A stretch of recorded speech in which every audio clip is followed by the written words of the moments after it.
WHAV is on Facebook.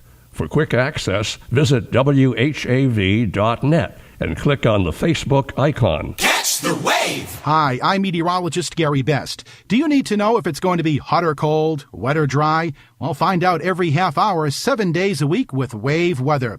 I'll keep you in touch with up-to-the-minute reports covering the greater Merrimack Valley and beyond. It's WHAV for accurate weather when you want it. WAVE weather! I'm WHAV meteorologist Gary Best with WAVE weather. Some occasional cloudiness for the Merrimack Valley through the night. Low temperature 25 to 30. Partly sunny early Tuesday, then increasing clouds and 30 to 35 degrees. Coating to an inch of snow and sleet tomorrow evening. Going to rain overnight, though, with rising temperatures. And it's rain showers on Wednesday. High temperatures up near 50 degrees, turning cooler later in the week. I'm Gary Best. Your next WAVE weather is coming up in 30 minutes. Your soft gold favorites. WHAV Open Mic.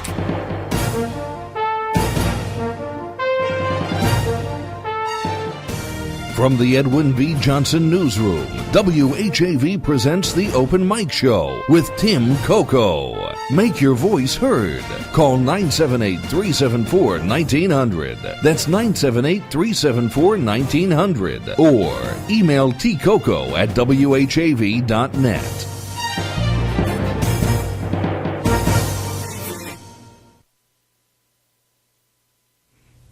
And welcome to the Open Mic Show, 50-year staple of democracy in the Merrimack Valley. Nate, you getting this okay? All right. Tonight on the Open Mic Show, we thought we would kick off the holiday season appropriately. And so Roxanne Dent, a Haverhill writer, is joining us, and she'll be reading from her book, The 12 Days of Christmas. That'll come up about 7:05 after the news on WHAV. The 12 Days of Christmas by Roxanne Dent. Roxanne lives in downtown Haverhill. She's from New York City, and we'll ask her to kind of compare living in the two different cities. But that kicks off our holiday season. Well, of course, we'll have prizes. We still have cakes. This month we kick off with January birthdays and anniversaries. So look in your address books. If you know someone who's having a birthday in January or a couple having an anniversary, get those names handy and get ready to put the name in to win a free cake from LBD's Second Generation Italian Bakery. Also tonight, we're finding out that people seem very interested in a particular news item on WHAV today. It's a proposed expansion of the number of apartments to appear in the former Haverhill Music Building right near the post office near Washington Square. Lots of comments about it. It was already approved for 9 apartments. Now it will be 12 if the City Council approves it tonight. And I think a number of WHAV listeners are concerned that just one more apartment, one more condo downtown with parking as tight as it is could be a problem. I'd like to hear your views on that. You can call the Open Mic program at 978-374-1900, 978-374-1900. If you're watching on WHAV.TV or Haverhill Community Television, HC Media Channel 22, the phone number is always on the screen.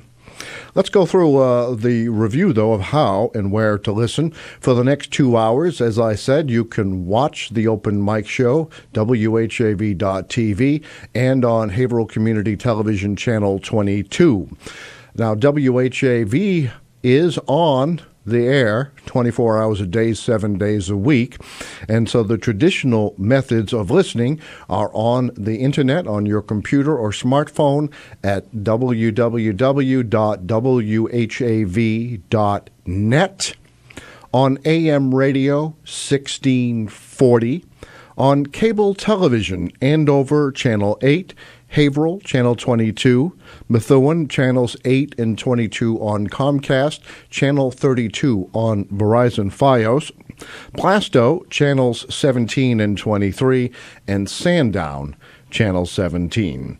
Again, you can call the program if you're shy and want to pass along a news tip or you have some information you think might be useful. You can email me directly at tcoco, T-C-O-C-O, at WHAV.net, or you can use the message board below the TV screen at WHAV.tv on your computer or smartphone. In fact, we've cleared away past conversations on the message board, so it's nice and clear. Hope to hear from you. One person I usually hear from on the message board is WHAV historian David Goudswood, author of many books himself. In fact, he knows Roxanne Dent from the Horror Writers Group, and we'll ask more about that later. I picked out this holiday-ish tie with David Goudswood in mind, since he is a critic of my tie-wearing abilities, and I thought, well, this should really get him going, don't you think? Okay. All right. To win a prize, you must talk to me. It's just a little rule. It's not a big rule, but you can't win a prize by emailing or by writing on the message board. So again, we're taking January birthdays and anniversaries. The recipient's name will be drawn the last Monday of the month, and the recipient will win a free 7-inch cake, choice of vanilla or chocolate, from our very good friends, and I really do mean that, at LBD's Second Generation Italian Bakery, 140 South Main Street in Haverhill. Now, I imagine this time of year it's a very big time, so you keep in mind they are open as early as 6 in the morning, so you can pick up a cake on the way to work.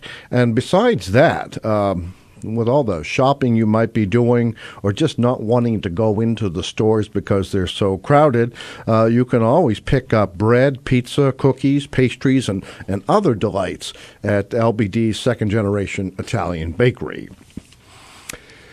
Now, we have a question before we get to our topics of the evening.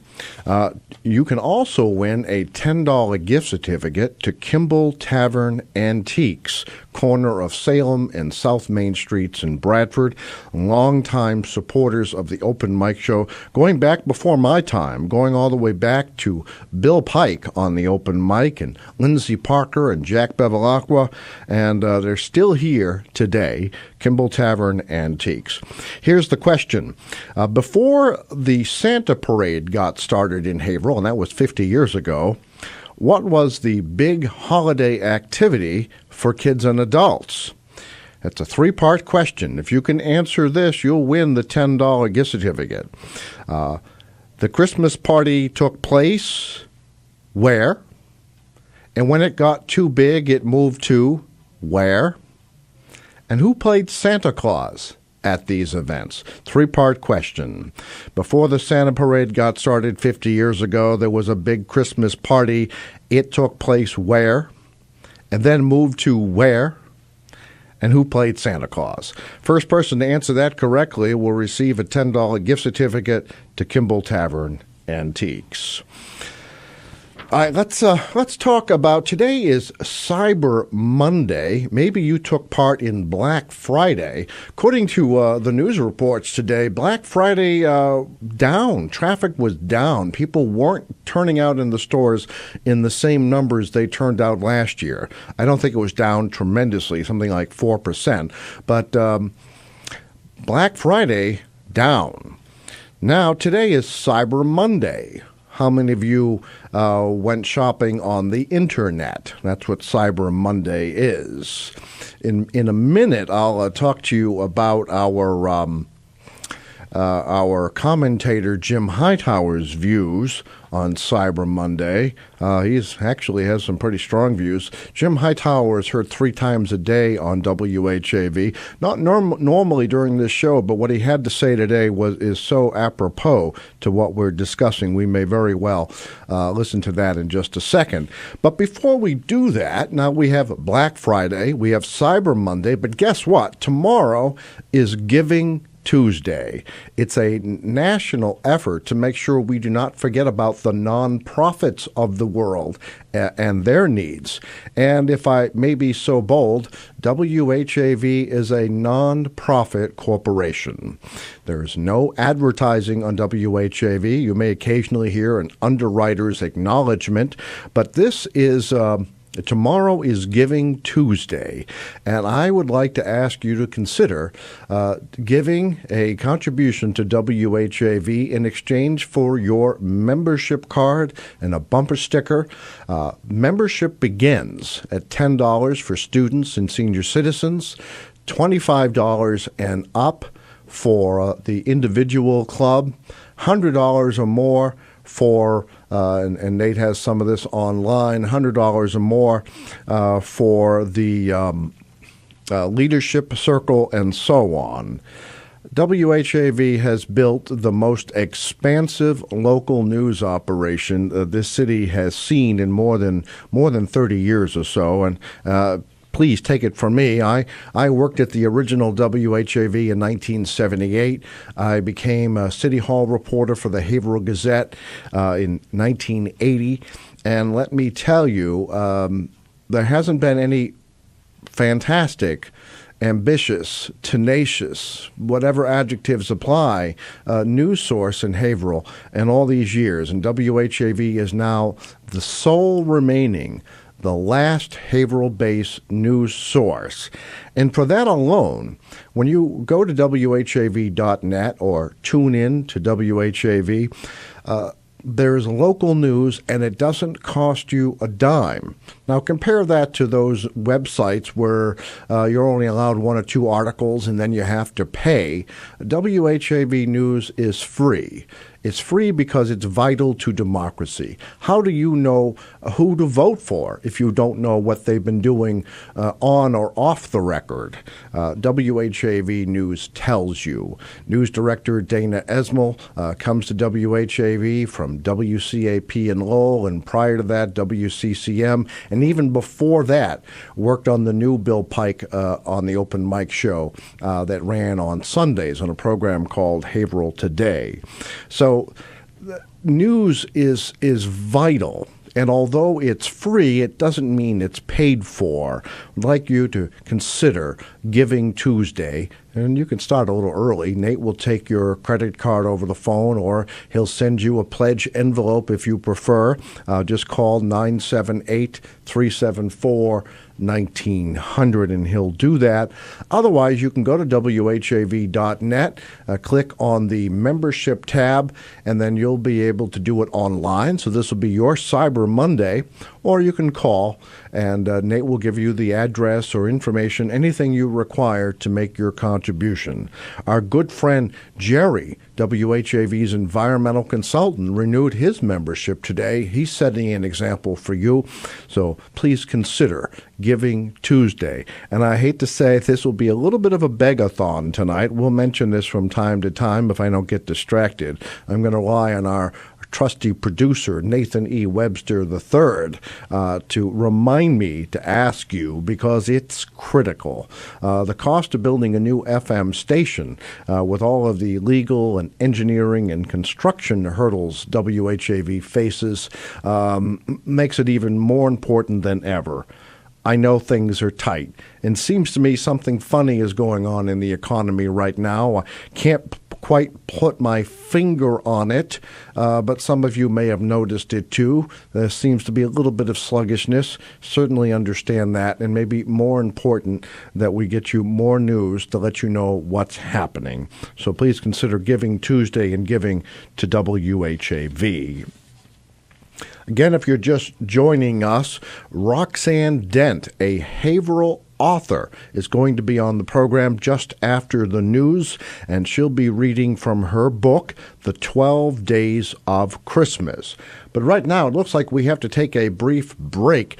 This hour, you're going to be hearing about a special moment in Massachusetts history, this day in history. We'll be back with more of the Open Mic Show after that. Open mic! Tim Coco and the Open Mic will be right back. Get in on the action. Call 978-374-1900 or email tcoco@whav.net. If you are enjoying this program, please consider making a donation right now. Your donations to not-for-profit WHAV help keep these vital community services on the air. Donate online at www.whav.net. Phil Christie here. Are you listening to WHAV on cable television? If so, join WHAV in thanking the board, staff, and members of your local public access channel. Catch the wave! On the next Making Contact. That's why our administration has moved aggressively to secure our borders more by hiring a record number of new border guards. Over 6,000 migrant deaths were recorded on the U.S. side of the border with Mexico between 1998 and 2013. That's an average of more than one a day, every day for 15 years. The true number of deaths is probably much higher.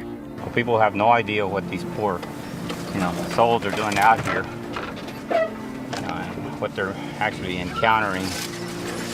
On this edition of Making Contact, we travel to Brooks County in South Texas and look at the human cost of border enforcement strategies in the documentary Deadly Divide: Migrant Death on the Border. Making Contact is heard every Wednesday night at 6:30. Remember, only local radio can bring you such compelling features, but only WHAV does. Today is December 1st. On this day in 1826, the Barnett, the first steamboat to operate on the Connecticut River, passed through the South Hadley Canal on its way up to Vermont. For centuries, despite waterfalls along the way, New England's longest river had served as a major transportation route. In the late 1700s, increasing industrialization along the Connecticut motivated businessmen to build the country's first navigational canal at South Hadley to avoid the expense of portage. It opened in 1795, followed by the Turner's Falls Canal 3 years later. The two canals increased river traffic to its peak. Stiff competition from the railroads in the 1840s brought the Connecticut's role as a highway to an end. The last boat passed through the South Hadley Canal in 1863. For more about this and other Mass Moments, go online to massmoments.org. Brought to you by the Massachusetts Foundation for the Humanities.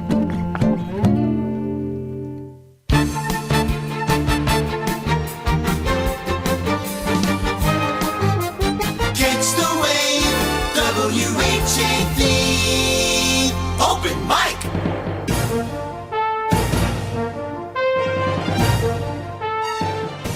From the Edwin V. Johnson Newsroom, WHAV presents the Open Mic Show with Tim Coco. Make your voice heard. Call 978-374-1900. That's 978-374-1900. Or email tcoco@whav.net.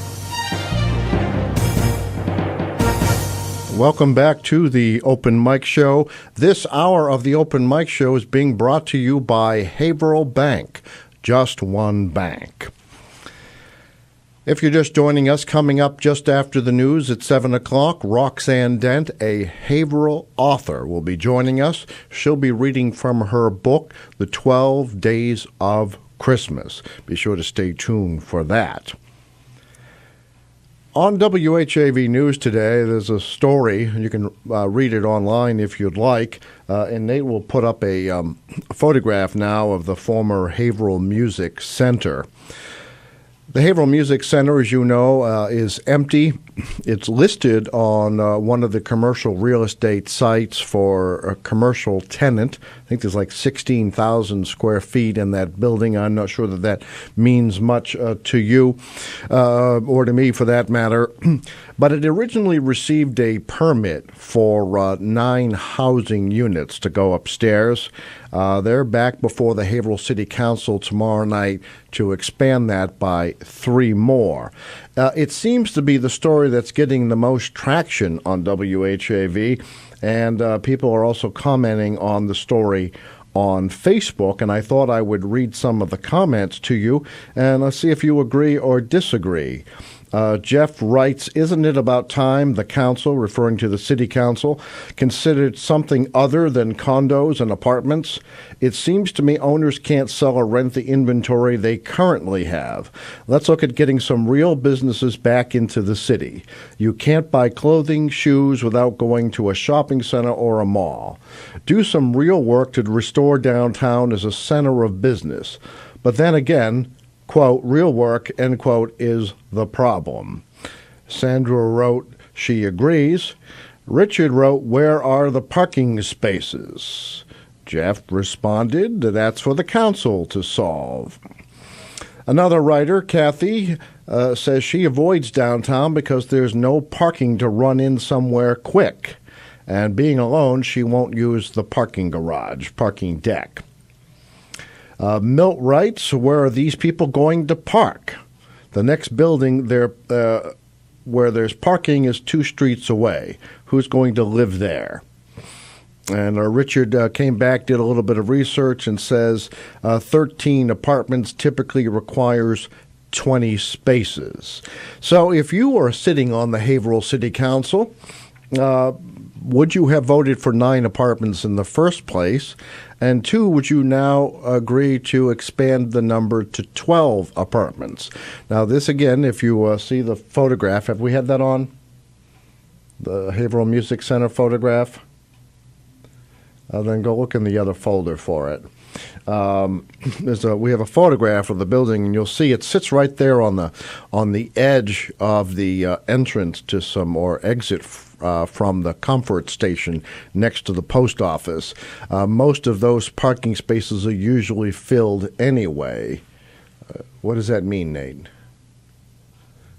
All right. Nate gives me hand signals, and not the official ones recommended by the National Association of Broadcasters. All right. So anyway, at some point, because viewers will see it before I will, we'll have a photograph of the Haverhill Music Center building that comes from the Realtors. You can see it's a rather large building. It's the Prescott building. And let's talk about some of the positives. It's going to be filled. It'll be restored. There should be commercial space on the first floor. But as these writers and these readers and these listeners are commenting, will there be enough parking? Seems to be the big issue. I noticed on the commercial real estate listing for the building, they mentioned the parking deck is not too far away. So perhaps they're hoping that people will park down on the other end of Merrimack Street and then walk up through Washington Square and then to the beginning of Washington Street. Wondering what you think. Does this bother you as much as it has other readers? Like to hear from you, 978-374-1900. You are on the Open Mic Show. Hello, Tim. Hi there, how are you? I'm hanging in. How about you? Okay, glad to hear from you. You had mentioned Black Friday and Cyber Monday, and there was another one in between that I didn't hear about really in time, not that it would have made any difference, and that was local business Saturday. Yeah. Oh, it's fine. I'm glad you mentioned that. Now, that is an initiative of the American Express Company, Giving Saturday. And let me tell you a little, if you don't mind my putting in something. I have an opinion on everything, right? So a couple of years ago, American Express, we take American Express cards here, and American Express came and put a sticker on the glass of our building. It's still there, by the way, and invited us to participate in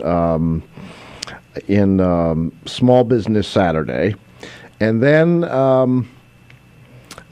they gave us some points to buy Facebook advertising, and that was all very good. We didn't hear from them at all last year, so this year I inquired about it, and they said, "Oh, you're not eligible because you're a nonprofit." So I guess I should take that sticker off the window. I guess so. And I don't know what the benefits necessarily were, except to help local, and I suppose it was at least a nice gesture. Mm-hmm. So that's right. Thank you for reminding me to be angry. Okay. All right. Oh, before I forget, though, there's a birthday, and that's Laura. Laura. That's your first January birthday in the hat, and I think her birthday is on the 16th. Oh, Nate, be sure to clear out the hat. Nate knows what to do. All right. I think he did. Okay, he did. I'm just, cautious. Yeah. All right. So now, I'm sorry. The building downtown, though, that you're talking about, now, originally, I don't have all the facts together on this. Now, perhaps another listener may, but they were originally getting around access issues, as in, like, the installation of an elevator. They could avoid the ADA and the Architectural Access Board state regs. Yes. And because that was one of the concerns that Mary Ellen Daly O'Brien raised, at the city council meeting some time ago. That's a good question, yes. And, well, they got around it because, they checked it out, they did their homework. What I don't know is if they are allowed to have 12 residential units, will they be required? And something tells me that they were going to put in an elevator anyway since that time. I don't know, and I haven't boned up on the regulations lately because they've changed since I was in the field. So, Is this something you've done professionally? Yes. Oh, okay. Well, then you're an expert. I was an expert. I'm not an expert right now because I just need to bone up on things. But I don't know how many of those units. People are saying that there are a bunch of them that are unrented or unsold or whatever downtown. Yeah, that's just what the listeners are saying. I don't have any facts. I don't know. I mean, I don't know. And then I heard that the plan was to have yet another restaurant on the ground floor. And just what we need. Yeah, it says here, the developer, on a news story today, the developer is now requesting a total of 12 residential apartments and 2 commercial spaces. 2 commercial spaces? With the addition of an elevator within the 4-story building. Okay. All right, so there is one. Now, here's the...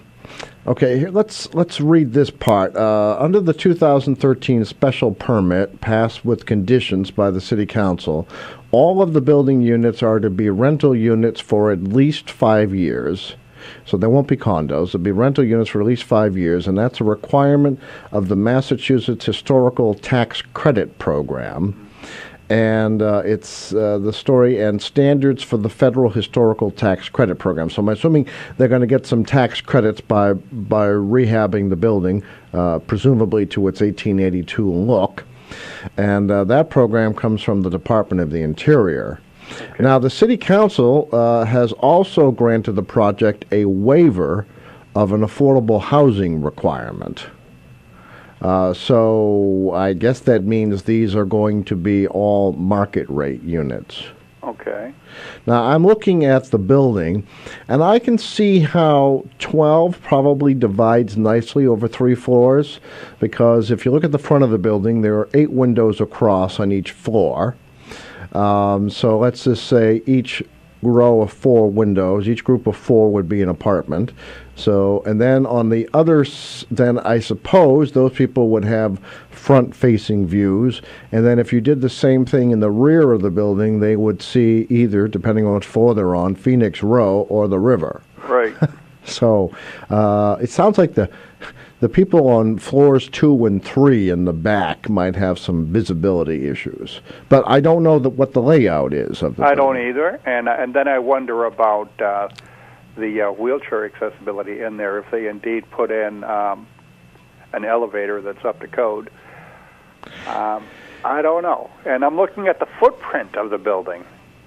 Now, the building is on top of the sidewalk, practically.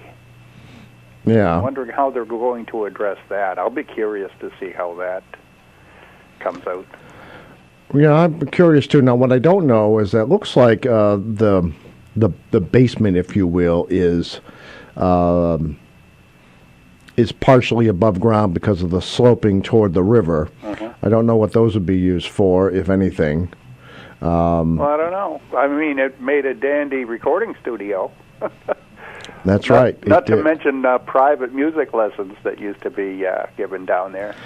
And I may have said this on the air before, probably the last time this came up, but to my parents' chagrin, probably, I bought my first clarinet there, and turned out I wasn't very good at it. Well, I hope it was a Bundy and it was a rental. It wasn't a rental, and I don't remember the brand, and it was a pretty disastrous thing. And well, they're not easy to play. Well, I found that my lower lip vibrated on that reed, and I don't know, it was just uncomfortable, and it squeaked a lot, and if you thought Jack Benny was bad at the violin, you should have heard me on the clarinet. That's why I like to see young people start out on concert key, like with a piano, you know. I wish someone had talked me into piano. I think I would have done better with that, and it would have been more useful at parties. How many people bring a clarinet to a party? And it's hard to march in a parade with a piano. Well, yes, and better that I don't march, right? All right. So it's Lori or Laura? Laura. All right. So, and when is her birthday? I think it's the 16th. Okay, so middle of the month. All right, the way we get mailings out here, that should time out okay if she wins. All right, so the first one in the hat, let's see if that's lucky. We'll see.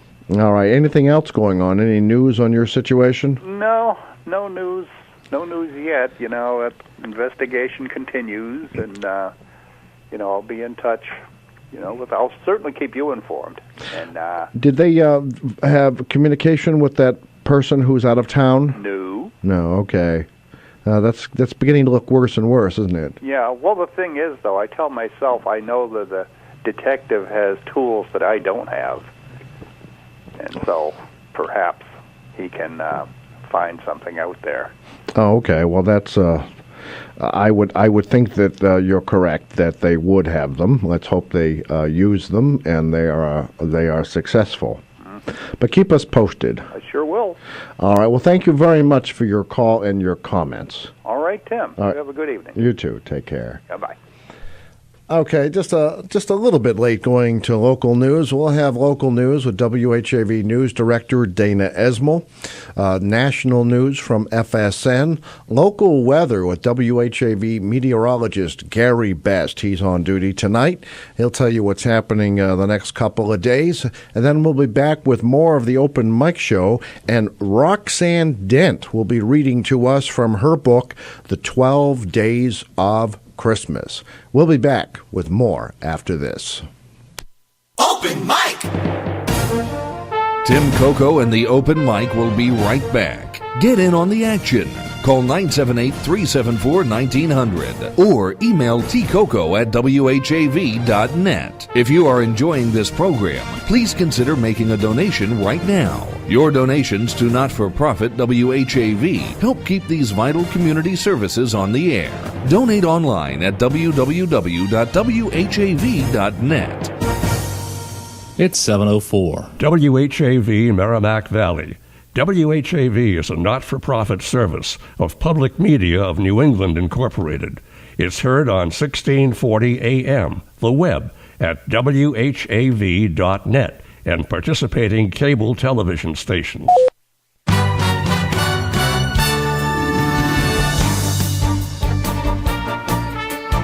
Here's what's happening in local news. The Haverhill City Council holds a public hearing Tuesday night on a request to expand the number of apartment units allowed under a special permit granted last year for a downtown development project. A petition to the council from Stateside Realty Group LLC seeks to modify a 2013 special permit for 9 residential apartments and 2 commercial spaces at 2 Washington Street. The developer is now requesting a total 12 residential apartments and 2 commercial spaces with the addition of an elevator at the 4-story building within the downtown Smart Growth Overlay District. Under the 2013 special permit unanimously passed with conditions by the City Council, all the building's units are to be rental units for at least 5 years under requirements of the Mass Historical Tax Credit Program and standards for the Federal Historical Tax Credit Program by the Department of the Interior. The City Council had also granted the project a waiver of an affordable housing requirement under city ordinance. The Haverhill City Council meeting in regular session begins at 7 p.m. Tuesday in Council Chambers at Haverhill City Hall. 2 people are to face shoplifting charges from Haverhill Police following their arrests in separate investigations. Haverhill Police report 29-year-old Megan Souther of Merrimack was taken into custody at 5:30 p.m. Saturday at police headquarters. She is charged with a single count of shoplifting by asportation. She was also arrested on 2 outstanding warrants. On Friday, police arrested 49-year-old William Jones of Haverhill at Westgate Shopping Plaza, 400 Lowell Avenue. He is facing a single count of shoplifting. No further details were available. In local high school sports, the Whittier Tech Wildcats varsity football team advances to the state vocational Super Bowl competition on Thursday evening. They will square off against Blackstone Valley at Neshoba Technical High School. For full schedule details, visit WHAV.net. Remember, WHAV is the only Haverhill-based news source, and it's always free. In the Edwin V. Johnson newsroom, this is Dana Esmel. From Feature Story News in Washington, I'm Rebecca Foster. It appears the United Nations has missed its own targets to contain Ebola in West Africa. It has struggled to meet the December 1st deadline following a surge of new infections in Sierra Leone. Nick Harper reports from UN headquarters in New York. 70% was the magic number set by the United Nations, that by December the 1st, it was aiming to have 70% of infected patients receiving treatment, and it would have completed 70% of all burials. But the UN is struggling to turn the tide in Sierra Leone, where new infections have increased dramatically at the rate of around 400 new cases a week. And the UN says it really comes down to a lack of funds. They don't have enough money to pay health workers to create hospital beds and in some cases pay for fuel for the vehicles to visit remoter communities. Nick Harper, New York. As oil prices continue to fall, the Russian ruble has had its biggest one-day drop since 1998. This escalates fears about the state of the Russian economy, which has been hit by Western sanctions over the Ukraine crisis. Meanwhile, Russian President Vladimir Putin has flown to Turkey to talk trade and Syria. But while there may be room for negotiation on business and energy, Ankara and Moscow are deeply divided over the issue of Syria. Here's Tom Barton from Moscow. Ankara is President Bashar al-Assad's fiercest critic, Moscow his staunchest ally. Turkey's president has lambasted Vladimir Putin's government in the past for its weapons supplies and diplomatic cover given to Assad. However, when it comes to business, Russia is Turkey's largest energy supplier, and Moscow's Rosatom nuclear energy agency is looking for investor status, which would mean lower taxes on profits in Turkey. It is helping Turkey build its first nuclear reactor. Ankara wants to buy more gas from Russia at a lower price, but that deal may be put on hold. Tom Barton, Moscow. The U.S. fears that the Islamic State group might start attacks inside America. Security personnel inside the U.S. have been warned to take extra care in their personal lives in case they become targets. John Clark reports from Washington. Unlike al-Qaeda, Islamic State has largely confined its brutality to the Middle East, especially in Iraq and Syria. With America now fighting Islamic State forces from the air, the FBI believes the militants might expand their activities, including attacks within the US. Current and former military personnel are being advised to keep their identities off social media so they don't draw attention to themselves. There's also an increased focus on trying to identify people in America being recruited by Islamic State, especially following 2 recent attacks in Canada by men sympathetic to the group. John Clark, Washington. From bureaus worldwide, this is FSN. Wave weather. I'm WHAV meteorologist Gary Best with WAV weather. Some occasional cloudiness for the Merrimack Valley through the night. Low temperature 25 to 30. Partly sunny early Tuesday, then increasing clouds and 30 to 35 degrees. Coating to an inch of snow and sleet tomorrow evening. Going to rain overnight, though, with rising temperatures. And it's rain showers on Wednesday. High temperatures up near 50 degrees, turning cooler later in the week. I'm Gary Best. Your next WAV weather is coming up in 30 minutes. The Edwin V. Johnson Newsroom turns out local programs every day and night. Tune in for local news, community spotlight, and the open mic show. Only local radio can bring you local news, but only WHAV does. WHAV, Merrimack Valley, open mic.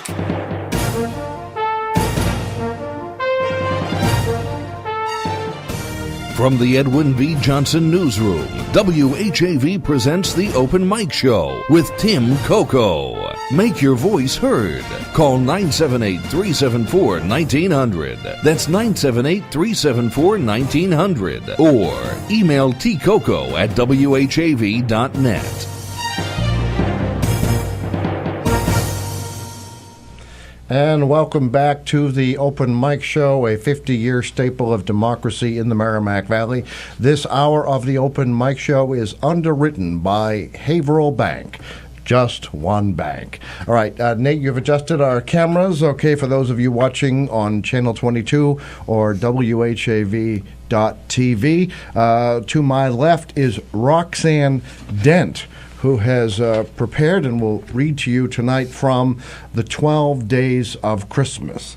Thank you, Roxanne, You're for coming welcome. on. Thank you for inviting me. Well, I have to say, you held out on us.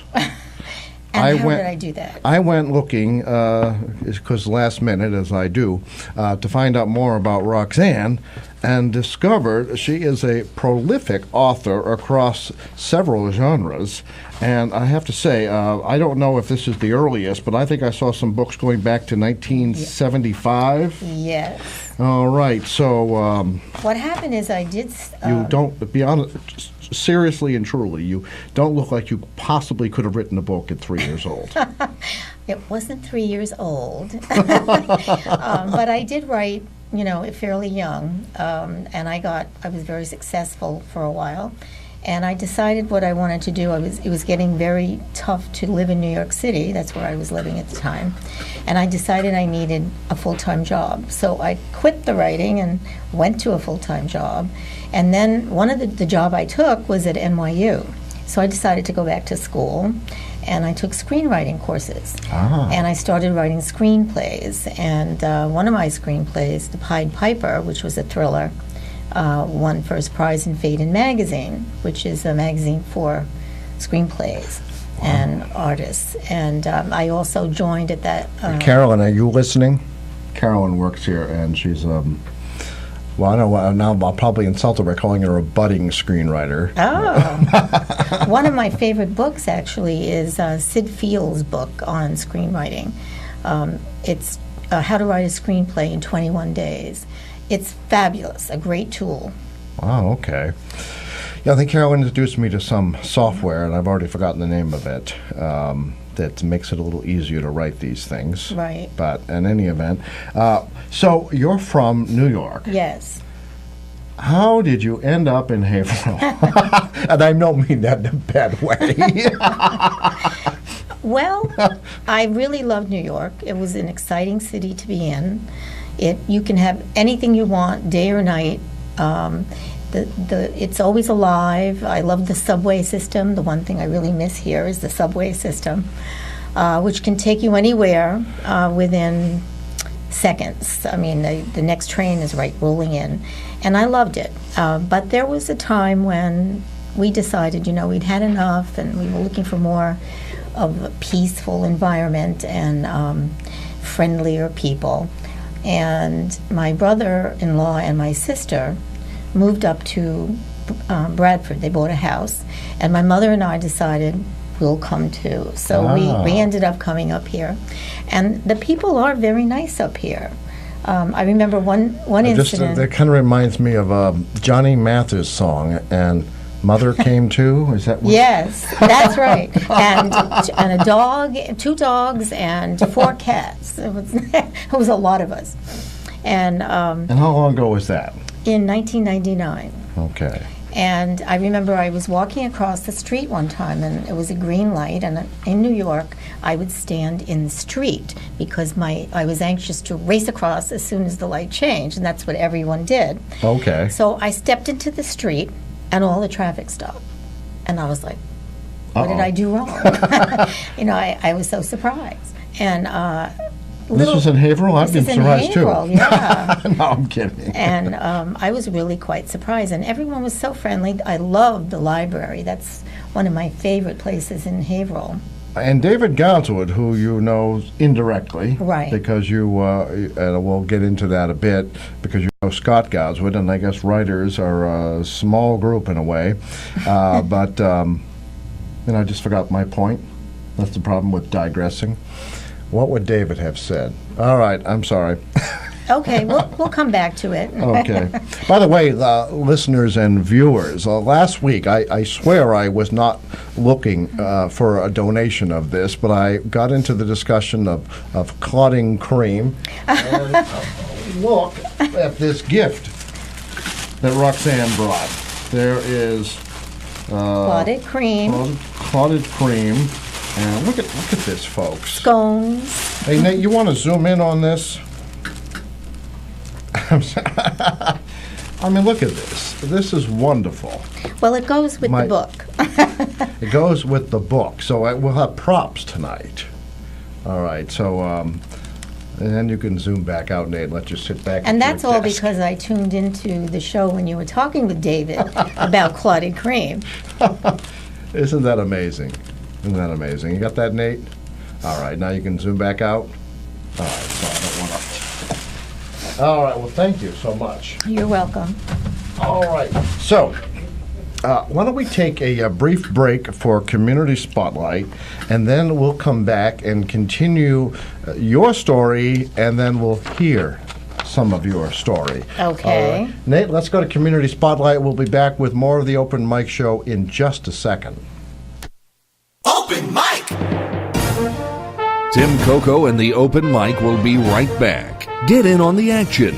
Call 978-374-1900 or email tcoco@whav.net. If you are enjoying this program, please consider making a donation right now. Your donations to not-for-profit WHAV help keep these vital community services on the air. Donate online at www.whav.net.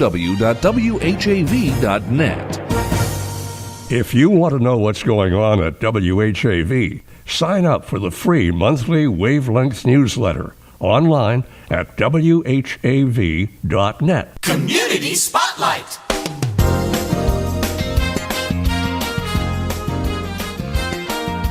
The Greater Haverhill Chamber of Commerce is having a Chill Fest Saturday, December 6th from 2 to 6 p.m. Activities include cookie decorating at Inside View, ornament painting at the Paint and Wine Lounge, photographs with Santa sponsored by Pentucket Bank, and a Haverhill tree lighting finale. There will also be opportunities to support local nonprofits with donations of food, clothing, and more. For more information, call 978-373-5663. Someone you know is on WHAV. To submit or read your own nonprofit announcements, click on the Contact tab at whav.net or email news at whav.net. In the Edwin V. Johnson Newsroom, this is Martha Melendez.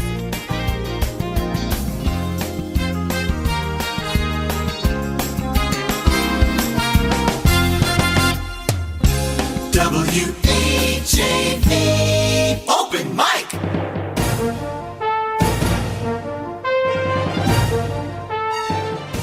From the Edwin V. Johnson Newsroom, WHAV presents the Open Mic Show with Tim Coco. Make your voice heard. Call 978-374-1900. That's 978-374-1900. Or email tcoco@whav.net.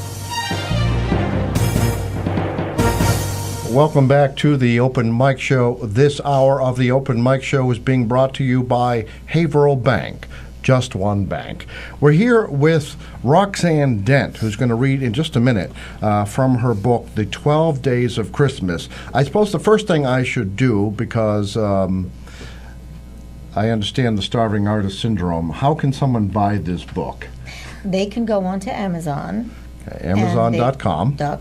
And they can buy it in the book or form or ebook.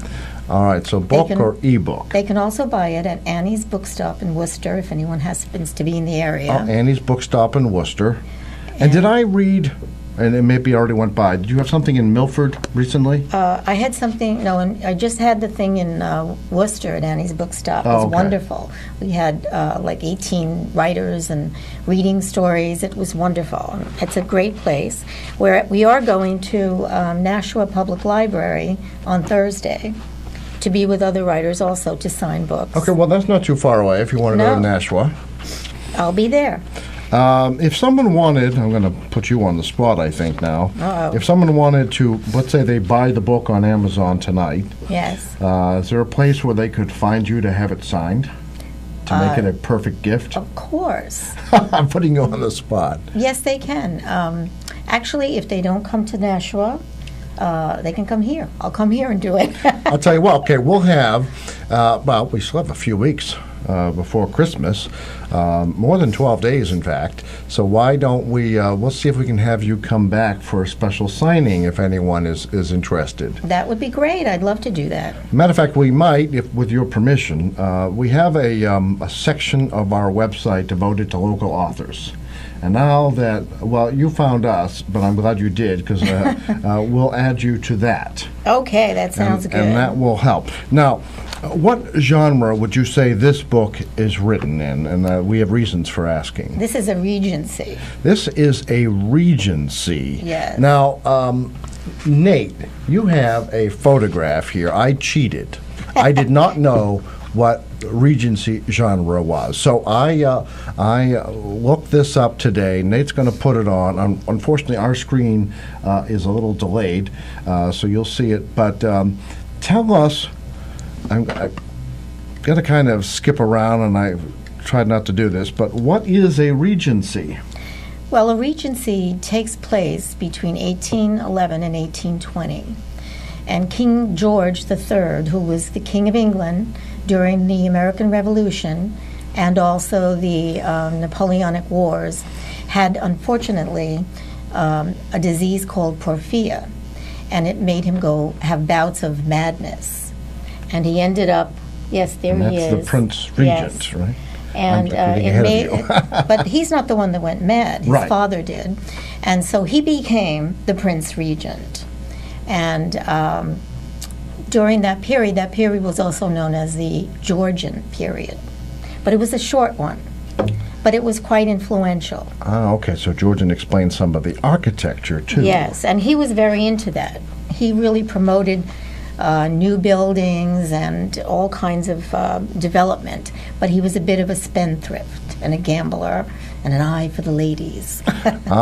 So there you have the Prince Regent. Yes. Now, in practice, what does that mean? Your books, when you write a Regency, it's set in the time of that. So these are typically romance? They're typically romance, but they're set within the time period that they are. For instance, a good example is Pride and Prejudice and Sense and Sensibility, written by Jane Austen, who actually lived in that time period. I see. And I love those books. I love her writing. And she was unusual in that she was a single woman, never married, and she wrote, and her books were popular in her lifetime, and of course now. But that was unusual. So most women were basically brought up to believe they had to be married. That was the only out.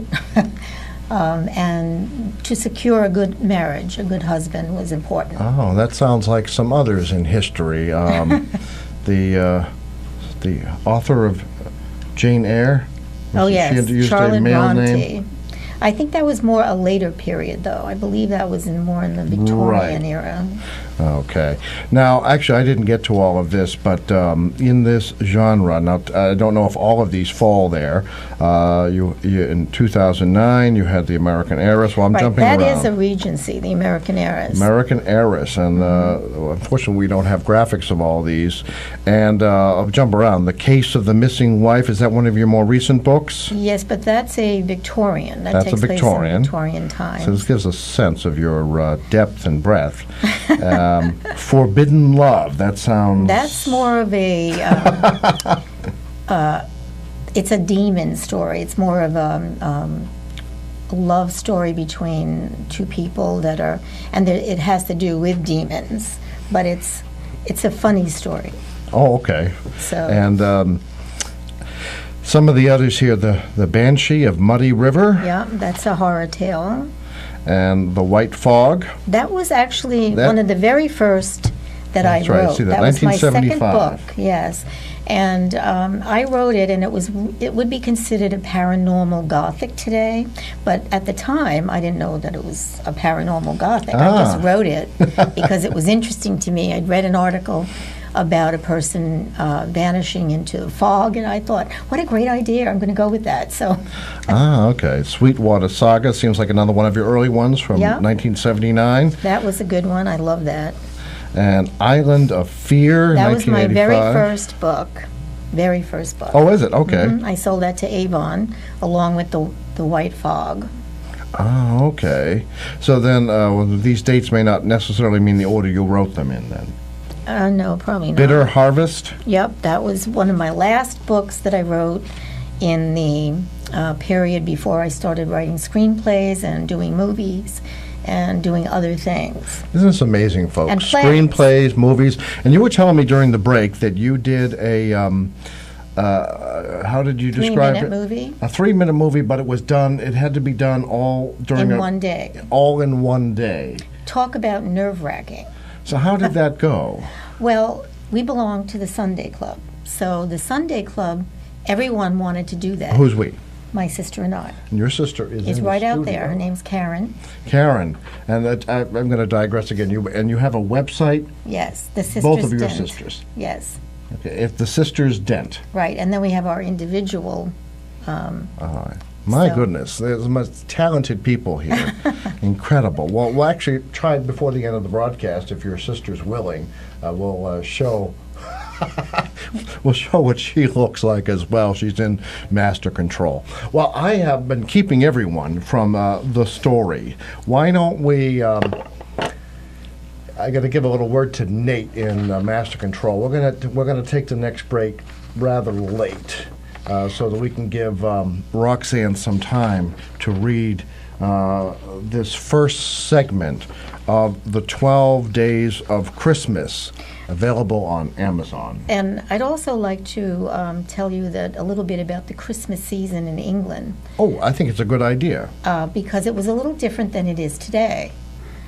The Christmas was really more celebrated in the country than in the cities. And they didn't have things like a Christmas tree, because that came later during the Victorian era when Queen Victoria married a German prince. Oh, I see. So what they did have was they'd often drag in a Yule log if their fireplace was big enough, because it was often like a tree. So they'd burn that in the fireplace. This is great information. And it was celebrated over 12 days.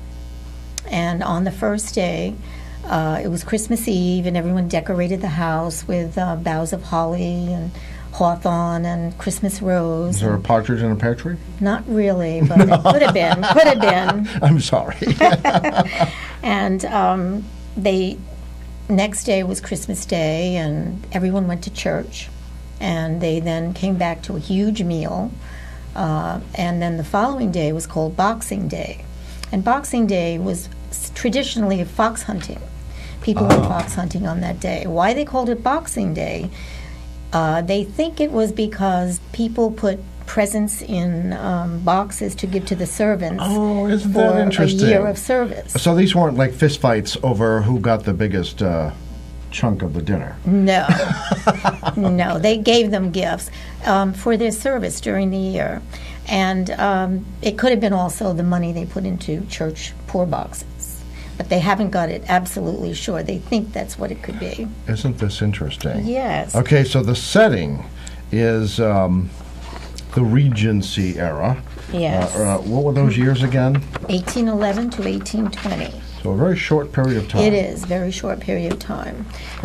All right. So, Nate, what I'm going to ask you to do is you can put up a copy of the book and then adjust the camera and zoom in on Roxanne, and then we'll switch to that image. All right. Unfortunately, live radio, we have no other way of communicating but over the air. So, all right. So, let's start. Okay, and you can just let me know if I go over. Christmas Eve, 1813. Two of the Fairchild sisters sat in the parlor cutting silk and gold paper flowers to decorate the house. Real flowers were impossible to find in December.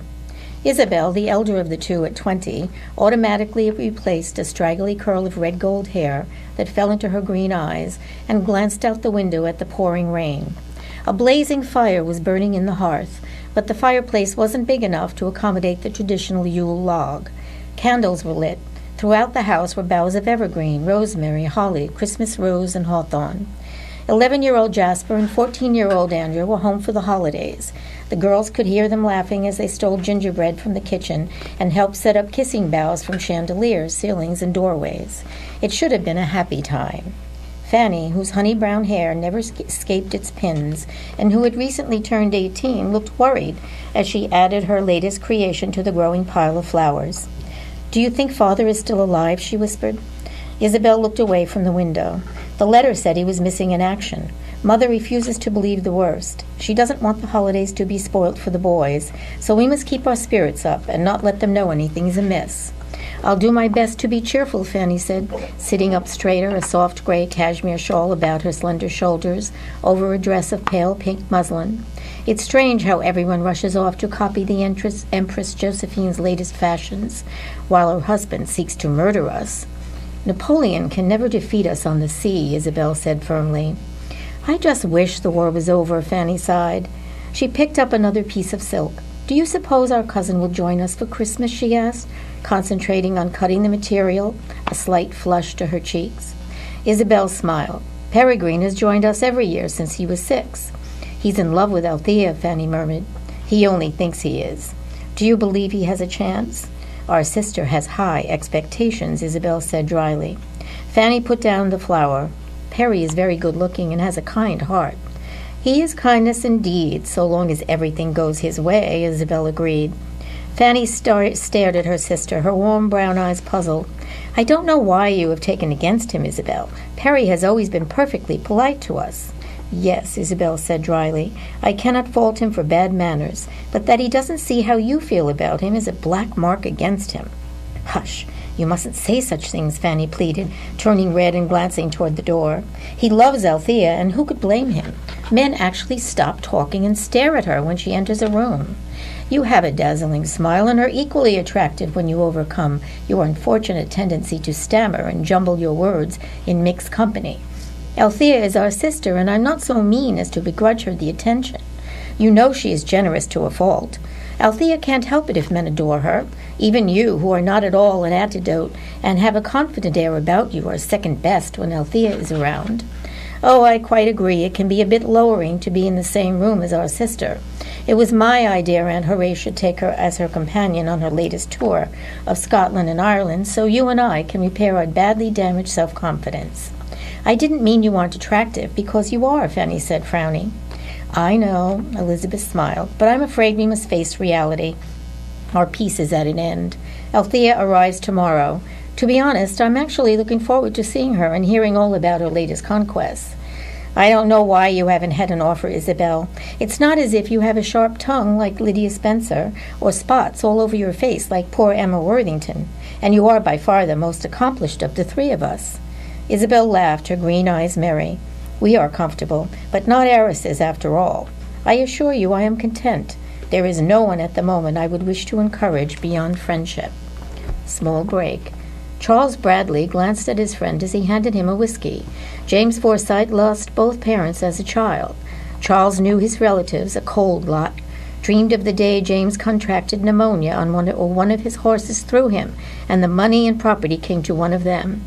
Charles, who had a great many relatives he was quite fond of and who were equally fond of him, was sure James was lonely, especially at Christmas.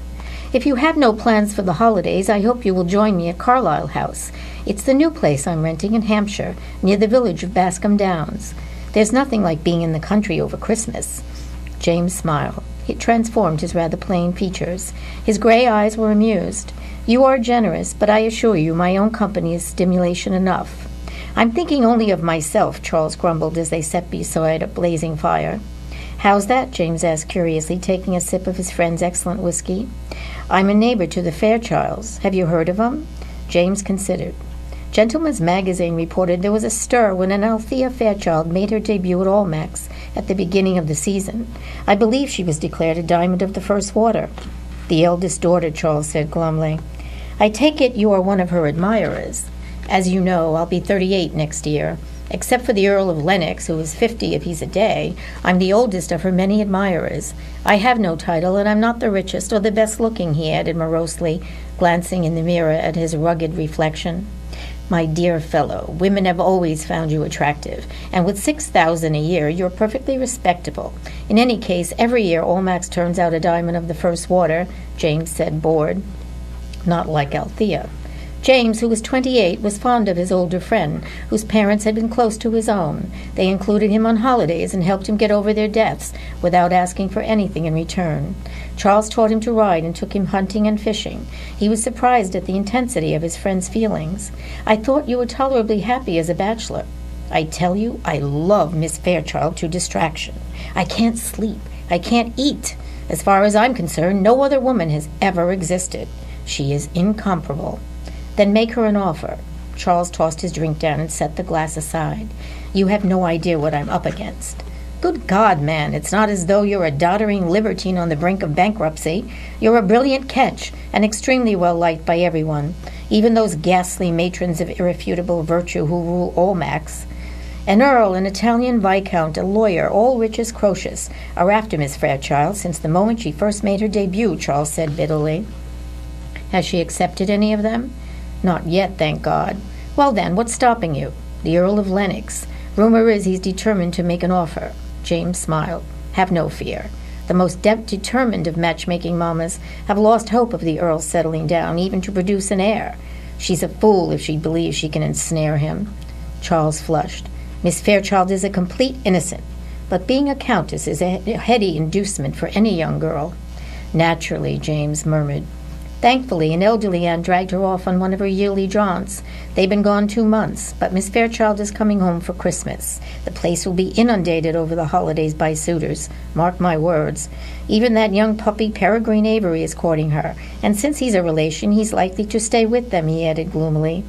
James eyed his companion curiously. "I'd like to meet this paragon." "An excellent idea. She has 2 sisters. Isabel and Fanny are very attractive girls. Not like Althea, of course, but delightful. You will like them, I assure you, and if you fall in love with one of them, you have my blessing. You are a catch yourself, you know." "With 10,000 a year is hardly surprising," James agreed. "Your money be damned. You're a loyal friend, a bruising rider, and a sound man of business." "You make me blush, but young girls are brought up to believe their destiny is to marry well. No matter how fair of face or charming of manner, they're out for the main chance. I have no illusions, and my pride prevents me from marrying a girl who loves my money more than me." "You certainly hold the fair sex in disrepute." "Because I understand them." Charles suspected it was because of the dimpled, blonde, blue-eyed Marianne Carstairs, who led him on a merry chase and eloped with the Viscount. "You're wrong about the Fairchilds." "Really? And what if you introduced me as plain Mr. Goodrich, a lowly gentleman farmer with little fortune? No doubt I would be received with disdain, or at best ignored." "Certainly not. The Fairchilds are gracious and hospitable, but it wouldn't work. Someone would be bound to recognize you." "My tailor knows me best, but I doubt he will be in Hampshire, and my relatives wouldn't leave the pleasures of London if they were dragged kicking and screaming. Occasionally I visit my club, but it's not one that caters to the fashionable set." Charles considered. "True, you have become a bit of a recluse since—" That is, you're right. And except for Miss Fairchild's season in London, none of the Fairchilds have been outside of Hampshire. Charles sat up. It might work. I promise you the Fairchild girls are not avaricious. They're kind and good-natured, if you say so. Charles glared at him. You're a betting man. I'll make you a wager. Come with me to Carlisle House and meet them. At the end of the 12 days of Christmas, you will admit you were wrong and apologize effusively. What if I'm right? Then I'll give you Stormy, my best Arabian, Charles promised rashly. James stood up and held out his hand. Agreed, if just to teach you to be more cautious in future. Christmas Day. On Christmas Day, everyone at Beech Lane rose at 6 and entered the drawing room. Honey and caraway cakes, French bread and brioche, butter and jam were laid out. Hot chocolate and strong tea was served along with it. Just as Isabel sat down, a coach pulled up. Hobbs, the butler, paid off the driver, and the servants removed a number of bandboxes and bags, staggering upstairs. Althea rushed into the room and whipped off her bonnet. Her cheeks were pink with the cold, her violet eyes sparkling with delight. It's so good to be home again, she declared. In Ireland, one's clothes never dried, and Scotland was dreadfully dreary. Did you bring us presents? Jasper asked. Jasper, Mrs. Fairchild chided gently as Althea bent to kiss her. Althea laughed. I did, but you'll have to wait until my bags are unpacked, you ruffian. Where is Aunt Horatia? Fanny asked curiously, as she and Isabel hugged Althea, who sighed. I've missed you all so dreadfully. I'm surprised Horatia didn't accompany you, Mrs. Fairchild said. Her sister-in-law is ill, so she decided to spend Christmas with her in London. Thankfully. Mrs. Fairchild frowned. After all she's done for you, that was unkind. Althea shuddered dramatically as she joined them at the table, while Isabel poured her a cup of tea. You mustn't think I'm not grateful, but Aunt Horatia snores in her sleep and terrified absolutely everyone. It was good of her to take you, Isabel murmured. It was, and I did enjoy touring all the castles and churches, although I was always chilled to the bone. I read the Scots eat haggis made out of sheep's intestines, Andrew piped up. Althea laughed. If you don't think about it, it's surprisingly good. She leaned forward, directing her gaze at her younger brothers, and lowered her voice. Never mind haggis. The Scots eat game that has been hung up for 3 weeks, decomposing in its own fur. Both boys looked incredulous. She sat back. Aunt Horatia swore they were trying to murder us, but the natives loved the strong flavor. What did it taste like? Jasper asked wide-eyed. Aunt Horatia wouldn't permit us to eat it, and for once I was glad of her forceful personality. There must have been some food you enjoyed, Isabel said, laughing. Indeed, the salmon was delightful and the beef so tender you could cut it with a fork. I'm relieved it wasn't a total culinary disaster, Mrs. Fairchild remarked, smiling as she sipped the last of her tea. When I'm older, I shall travel all over the world and have great adventures, Jasper declared, but I'll only eat English food. Don't speak while your mouth is full, dear, Mrs. Fairchild admonished. Has anyone inquired for me since I've been gone? Althea asked innocently as she buttered a flaky brioche. Anyone in particular? Isabel teased. Althea looked up wide-eyed. No, it's just that I've been gone for 8 weeks, and I've missed my friends. You mean your moonstruck admirers, Isabel corrected. Mrs. Fairchild stood up. Let me remind all of you we have a busy day ahead. After I've checked with the cook about the menu for tonight's dinner, the girls and I will visit the sick and poor in the village. Andrew and Jasper, you can help the servants with any last-minute decorations, and then we'll all go to church. Sandwiches will be put out about 1, and dinner is at 5. Perry should be arriving this evening, and I've invited Reverend Milton to dine with us tonight, so we must all be on our best behavior. As soon as Mrs. Fairchild departed, the boys raced upstairs, hoping the presents had been unpacked. Wonderful. What strikes me is that you have to be a student of history before you even start writing that book. Well, I loved history, especially world history. I loved world history, and I loved England. And in fact, I was in England. My sister and I went there when we were much younger, and we loved it. We absolutely loved it. Was it difficult to pick out names like Althea? No. And you know why? The internet. I went online and Worthington. looked up words. There's nothing more British sounding than Worthington. Yes. I know. I actually have folders at home with names for different genres. And the book was making me hungry, too. I know, right? There you have it. You have your Regency brunch. Oh, isn't that wonderful? Thank you. All right. Again, folks, you can buy this book. It makes a wonderful holiday present. Frankly, it's just nice to read. The 12 Days of Christmas by Roxanne Dent, available at Amazon.com. Roxanne is a Haverhill resident, formerly of New York City, and she chose our fair city. We're happy to have her. Glad you made yourself known to us. We're going to hear more from the book, but we're going to take a brief break for weather. WHAV meteorologist Gary Best. Find out what's happening this week, and then we'll be back with Roxanne Dent and more of the 12 Days of Christmas on the Open Mic. Open Mic! Tim Coco and the Open Mic will be right back. Get in on the action. Call 978-374-1900 or email tcoco@whav.net. If you are enjoying this program, please consider making a donation right now. Your donations to not-for-profit WHAV help keep these vital community services on the air. Donate online at www.whav.net.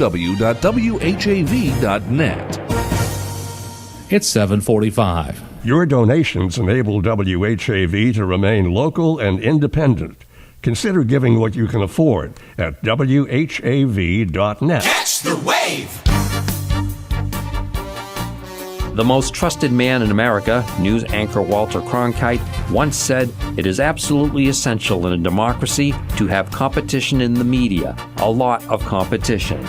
That sentiment is one of the driving forces behind WHAV's expanded local news effort. This is News Director Dana Esmel inviting you to listen to my hourly weekday newscasts right here on WHAV. You'll also find the area's most comprehensive local news reporting at WHAV.net on your computer or smartphone. Remember, WHAV is the only Haverhill-based news source, and it's always free. And that's the way it is. Wave weather! I'm WHAV meteorologist Gary Best with Wave Weather. Some occasional cloudiness for the Merrimack Valley through the night. Low temperature 25 to 30. Partly sunny early Tuesday, then increasing clouds and 30 to 35 degrees. Coating to an inch of snow and sleet tomorrow evening. Going to rain overnight, though, with rising temperatures. And it's rain showers on Wednesday. High temperatures up near 50 degrees, turning cooler later in the week. I'm Gary Best. Your next Wave Weather is coming up in 30 minutes.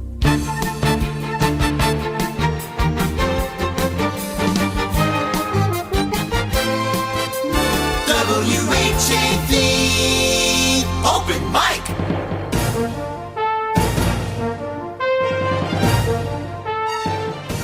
From the Edwin B. Johnson Newsroom, WHAV presents the Open Mic Show with Tim Coco. Make your voice heard. Call 978-374-1900. That's 978-374-1900. Or email tcoco@whav.net. Welcome back to the Open Mic Show. Our last hour was brought to you by Haverhill Bank, Just One Bank, and this hour of the Open Mic Show is being brought to you by the Merrimack Valley Economic Development Council. Smart companies choose the Merrimack Valley. All right. Now, before we go on with a little more of the book, let's hear a little more about you. So, what were you just saying? You've done some play writing in. My sister and I wrote plays in Newburyport that were put on at the Firehouse Theater. Oh, I wonder if you know. Just because this area, everyone knows each other. I know. So did you work with David Holden, who performs occasionally at the Firehouse? I think I know his name, but I don't recall him. It's just funny how how everybody's connected around here. Oh, I know, it's true. Now, in New York, I imagine it's just harder to find people who are connected. Definitely. Because there's not a lot of conversation, is that right? It's true. I never ran into anyone that I actually worked with. If I took a day off or something, I never ran into anyone that I knew. I hardly knew anyone in my building. Oh, what do you know about that? Yeah. And now of course, I wrote these notes. You're a member of several organizations. One of them is Horror Writers of New England. New England Horror Writers. New England Horror Writers. And I don't know if it's one of the things I print out. Did you write a Lovecraft-related book? Sure, I did. I wrote. I know Scott did. I know David and Scott were working on, did publish, in fact, H.P. Lovecraft in the Merrimack Valley. I thought I saw, maybe it was under related books. But you're also a member of Essex Writers, which is Essex Writers and Artists Guild. Correct. And did you say they're having, inviting new writers? Yes. They would like, if you would like to be, you'd be interested, you can go online. And you can go to www.essexwriters.com, or you can get in touch with Melissa Sherlin, who's our president, msherlin@gmail.com. Okay. And they'll tell you to come by, and you can sit in and see how it seems. So this would be for people who are interested in writing, or writers, or both? This is a support group. Okay, this is a support group for writers. Right. And artists. And artists. Right. And it's different than a critique group. A critique group, we also belong to a critique group. This is where everyone doesn't speak to each other afterward? No, I'm sorry. Well, hopefully that's not the case. I have been there, though. Okay. But yes, and it's very helpful to have both, I think. All right. So one, this is support, and the other one is kind of the objective review. Right. You can get, as long as you have a really good group of people that aren't out to make over your story and their idea, or just want to slash and burn it for no reason. I've had some editors like that. Yeah. Well, there's. Among it, I'll digress only briefly. There are two kinds of editors. There are ones who actually look for actual errors, a typo or something. And then there's the other kind of editor who applies his or her own style as if they had written it originally. Right. And not that it was wrong, but it was different than what they have done. Correct. And that's a difficult one. All right. Why don't we, to bring us up to the next newscast, let's hear a little bit more from the 12 days of Christmas. How much more would you like? Well, how about 9 minutes more? Okay. Let's see. To be specific. Okay. And now the 12 Days of Christmas available on Amazon.com. Annie's Bookstop in Worcester. And did you say there was you're going to be at a show in Nashua? Yes, in Nashua Public Library. And that's on Thursday, this coming Thursday. If we have a little bit of influence. If you were invited to do something at the Haverhill Public Library, would you be willing to do that? It's my favorite place in Haverhill. That's right, your I love that favorite place. Actually, David Goudsworth says that it is, Nashville Public Library, December 4th, a couple days from now, local author night. And this, let's see, how can we... It's in the... Image Gallery. Image Gallery. From 7,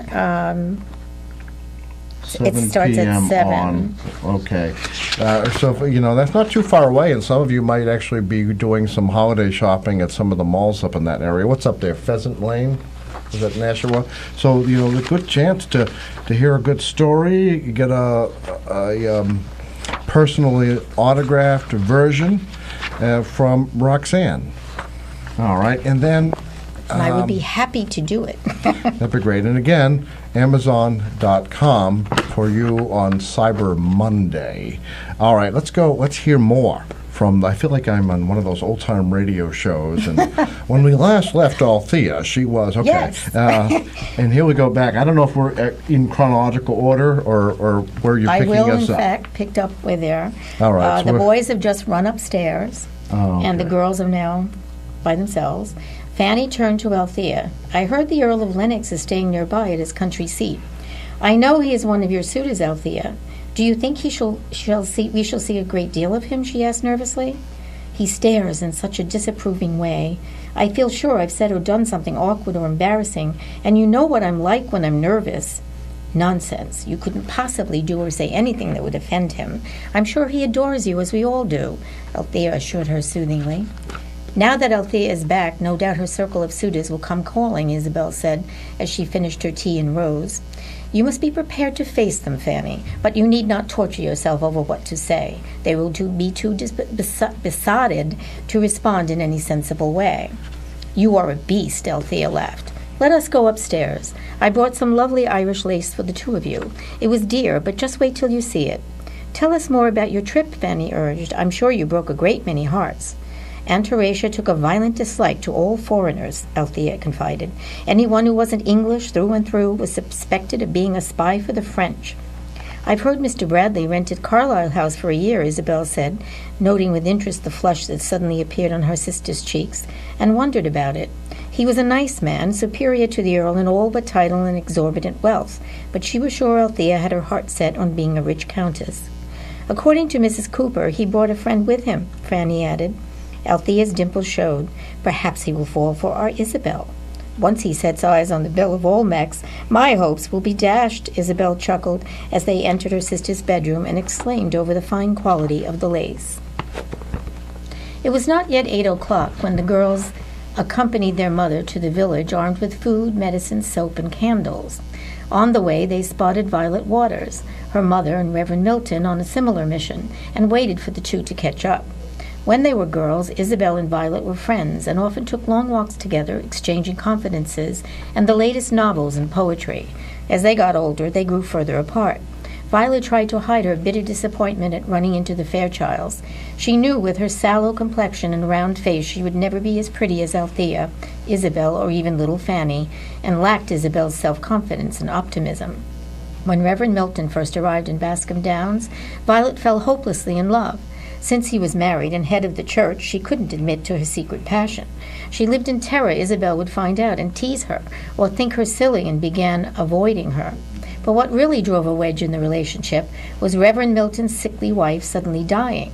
Violet tried hard to feel sad and pray for him, but couldn't stop thinking about how after a decent period of mourning, Reverend Milton would undoubtedly look for a new wife. A young vicar in a small village was expected to have a wife. To that end, Violet headed up committees, laughed at all his dry jokes, complimented him on his sermons, and visited the sick and poor beside him in order to attract his notice. Despite all her best efforts, his first choice was not Violet, but Althea Fairchild. Violet was not surprised. Most of the men were in love with Althea. Violet prayed every night Reverend Milton would realize Althea, though beautiful, would never make him the wife and helpmeet he sought. The vicar eventually came to the same conclusion.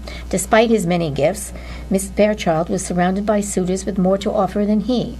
Being of a realistic turn of mind, the vicar suspected one of them would eventually win her hand.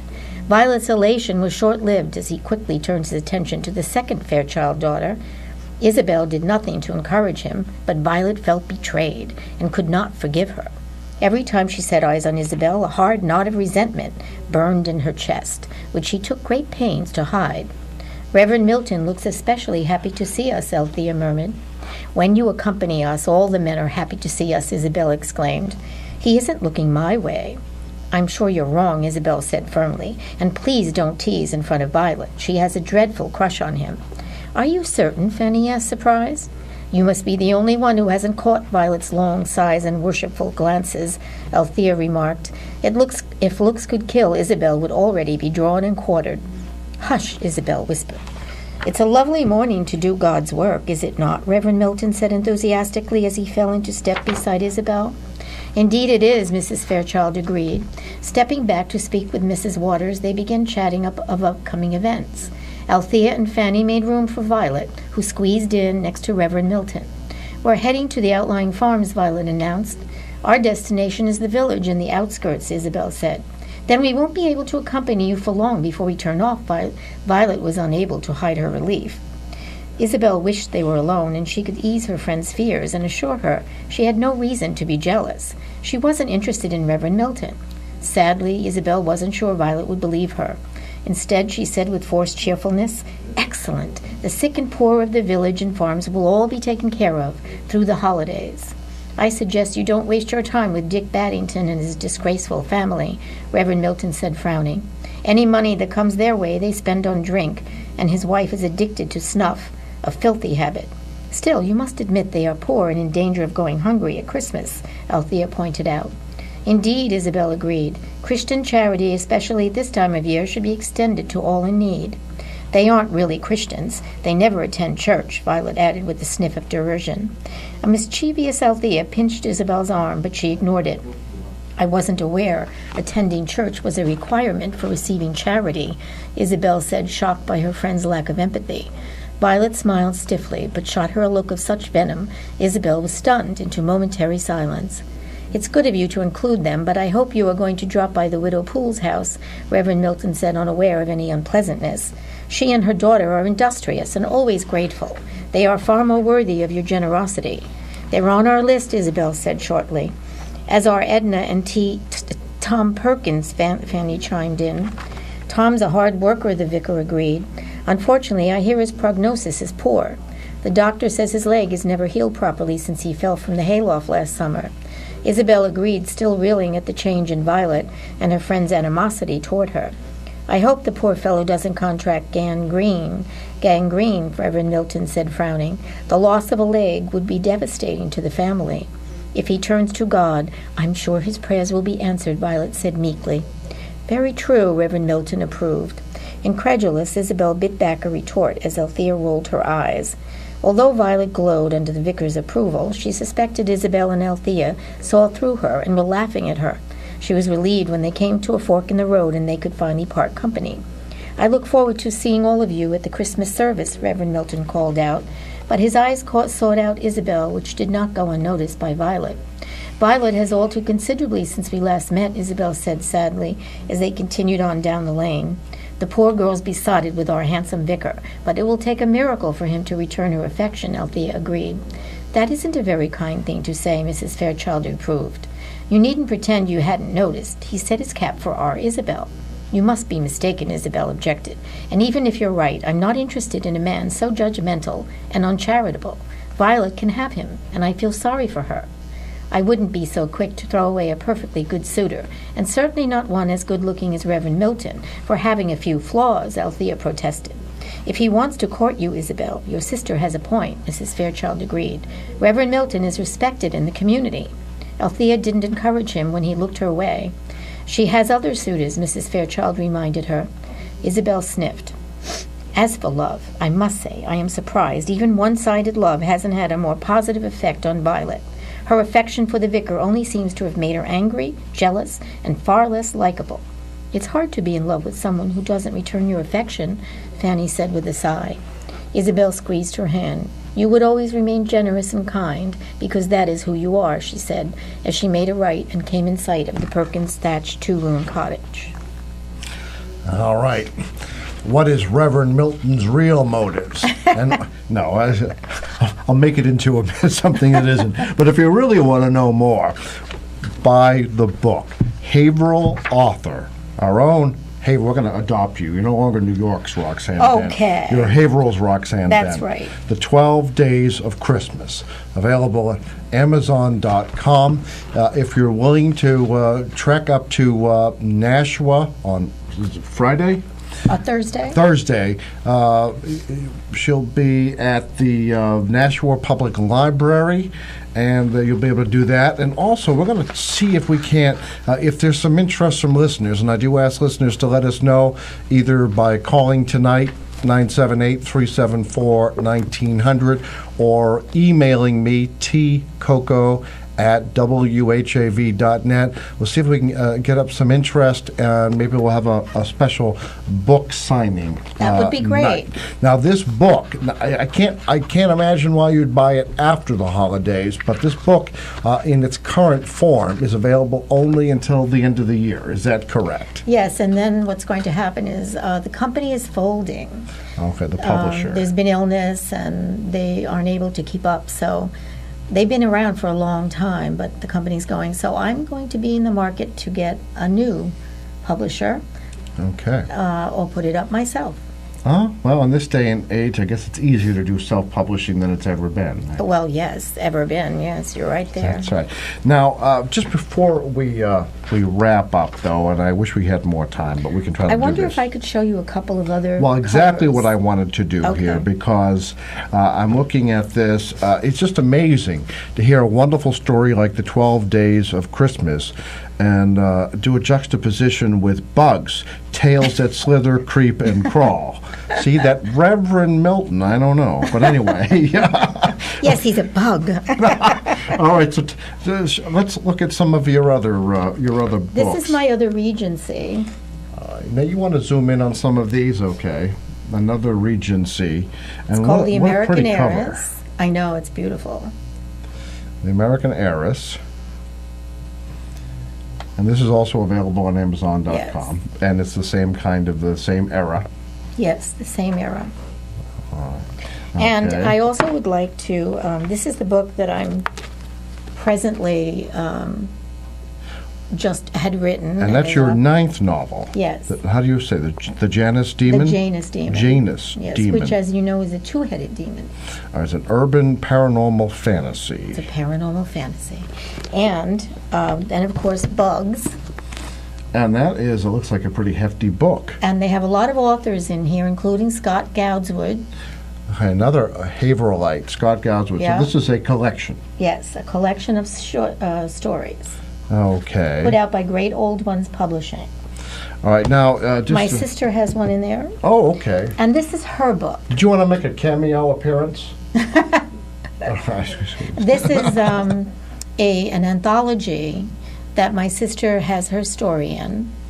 And this is the Damnation. Damnation and Dames. And Dames. Ah. It's a noir. Nice. Paranormal noir. Nice name. Okay. Okay. Now, look at this. The Candy Cane Murders. Yes. That sounds like, for those with a darker sense of the holidays, can you tell us something about this? It's a Victorian mystery. Yes. That appears in an anthology for history mystery. Yes. And it's a woman in the Victorian era who is a detective. And she discovers that her next door neighbor, someone is killed by poison in the candy canes are put into a sweet drink, and everyone toasts, and this woman dies. Keep this in mind, listeners. And she's even without Reverend Milton. And it's an interesting story because I bring out a lot of the history of the times and the prisons. Well, that's what I find most fascinating. I have to admit, I tend to prefer nonfiction over fiction, but because you're painting a sense of the times, I'm intrigued. Well, the Regency Times in particular was, they had a lot of, during the Christmas season, they went to houses, they played games like Blind Man's Bluff and so many other games, and card games, and they had dances. And they had country dances, and they had the waltz, which a lot of people, older people, felt was risque. Oh, really? The Yes. waltz was risque. Yes, because a man was touching you and moving you around. Well, compare and contrast that to your little brat sitting around the table with their iPhones. No, I'm sorry. Be mean, okay. It was a different time. A simpler, better time. Unfortunately, our local poet, John Greenleaf Whittier, was born during that time, but certainly wasn't writing during the Regency. And No. even if he were, he wouldn't be writing about New England. But so, have you visited John Greenleaf Whittier I birthplace? believe we did once. We did. Snowbound Weekend is coming up, I think, in February, Oh. and you might find that interesting. It is, I suppose, it's about a time period when Whittier lived in Haverhill, sometime before 1836. Oh, yes. And the roaring fire and the apples sputtering on the fire and people in period dress. Yes, I love that. I have so much talent that I get to ride the bus and tell people where to get off. But I guess there's a role for those people too. All right. Well, thank you, Roxanne, for coming on you. the program. Again, Haverhill author Roxanne Dent. Her book, The 12 Days of Christmas, available at Amazon.com. And I guess if you're in Worcester at Annie's Book Stop, and if you're heading up to Pheasant Lane Mall in Nashua Thursday, stop at the Nashua Public Library first, 7 o'clock, for a book signing. Yes. Well, thank you so much for coming on the program. Thank you so much for inviting me. Is there anything that I have forgotten that is I'm going to leave a card with you for our EWAG.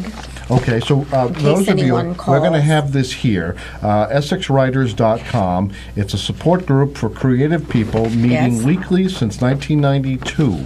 Right. We're going to have this information, so if someone didn't catch the email address, we'll have it in the control room, and we'll get you that information if you are a writer or a writer wannabe, or I'm not very kind tonight, I guess, but I am just looking forward to my scones. And is it clotted cream? It's clotted cream. What had I been saying? Clotting, right? So I didn't even know what it was. Clotting is I cut myself with a knife trying to get the that's clotted funny. cream open. Okay, now we have the definition. Well, thank you very much. I thought you might enjoy also some of the, they called Women of the Night, Demi Rips, Cyprians, Votaries of Venus, and the Muslin Sisterhood. Oh, really? Yeah, they had wonderful names. Ah. Men had their A little clubs. more elegant. I recognize the reference to clubs. Yes. And, I think the closest we get to that in this age is Fraser Crane. Oh, yes. Goes to the Frasier. club. I love Frasier. He's so funny. One of my favorites, too, especially the Cork Masters at the wine club. Oh, he's so full of himself. It's a riot. It's amazing he's, in real life, his politics and other things 180 degrees from Different. Fraser Crane, which is amazing. So I try not to think about that. He is an actor. Yeah, I guess he does a good job with it. All right, well, we're going to send it back to Nate for local news. We'll combine this segment with Community Spotlight. Nate is furiously writing something on I see our that. low-tech board. What does that mean? Roz? Roz? What? What? What? Roz? What does that mean? Oh, Roz. Yes, Roz in Frasier. Oh, that's right. You're Roz. I'm sorry. Yeah. It had some vague familiar. That's right. Nate is Roz. She's a wonderful That makes me character. Frasier. I'm not sure I like that either. All right, never mind. All right. Where's Niles? Yeah, where's Niles? Well, you need him. All right. Maybe David Goswood, you can play Niles. You're going to shave off the beard. All right. All right. Well, thank you very much for joining us. We're going to go to local news. We'll be back, and again, we'll keep this information handy if someone wants some more information. But again, the 12 Days of Christmas, Haverhill author Roxanne Dent, Amazon.com. All you need to know, fill those Christmas stockings. Open mic! Tim Coco and the Open Mic will be right back. Get in on the action. Call 978-374-1900 or email tcoco@whav.net. If you are enjoying this program, please consider making a donation right now. Your donations to not-for-profit WHAV help keep these vital community services on the air. Donate online at www.whav.net. It's 8:12. WHAV Merrimack Valley. WHAV is a not-for-profit service of Public Media of New England Incorporated. It's heard on 1640 AM, the web, at whav.net, and participating cable television stations.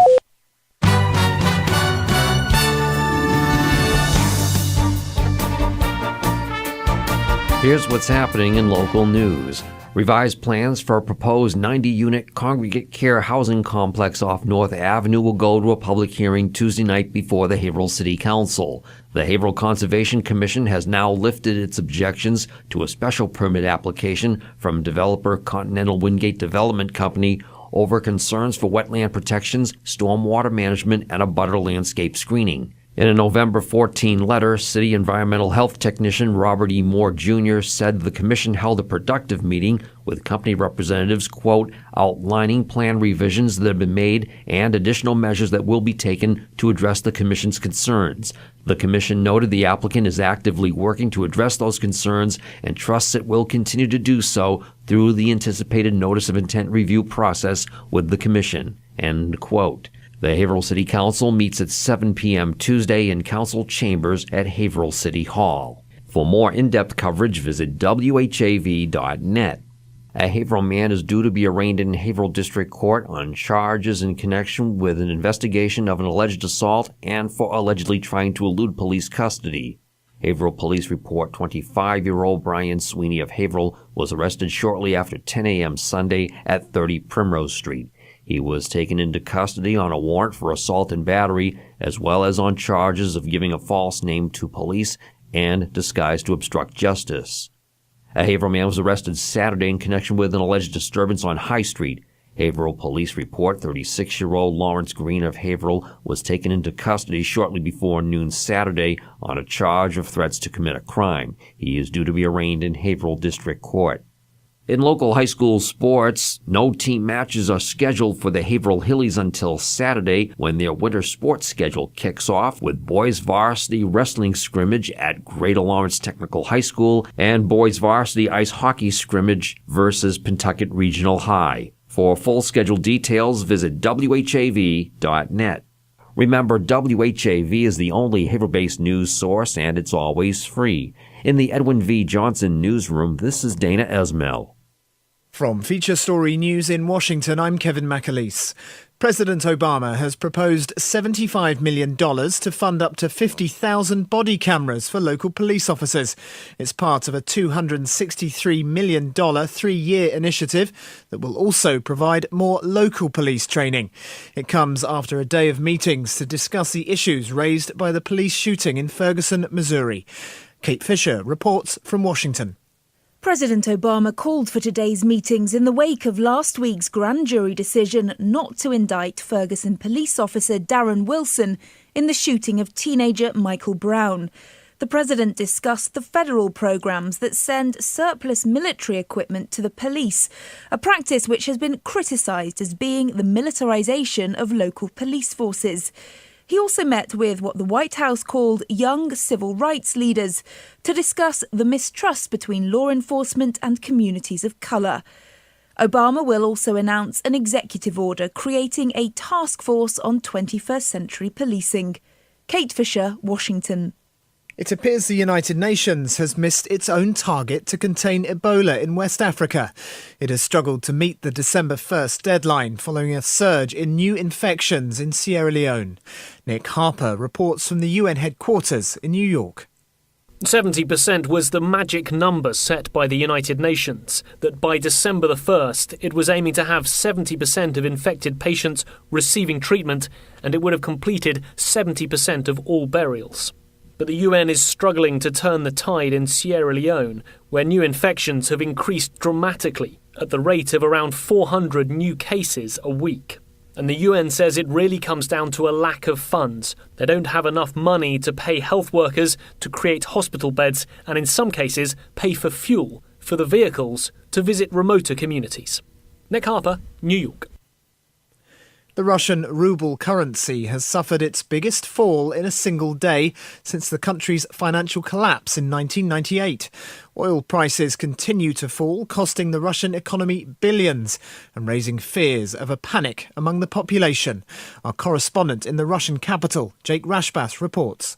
The currency slid almost 9% against the dollar before it was suspected Russia's central bank had to intervene to support it. Russia's economy is heavily reliant on energy exports. They make up half of its government revenues, making it vulnerable to current falling oil prices. Brent crude has now fallen below $70 a barrel. Russia's 2015 budget required an oil price of $100 per barrel. Russia has also been hit by sanctions and capital flight over its actions in Ukraine, with the ruble losing 40% of its value against the dollar since January.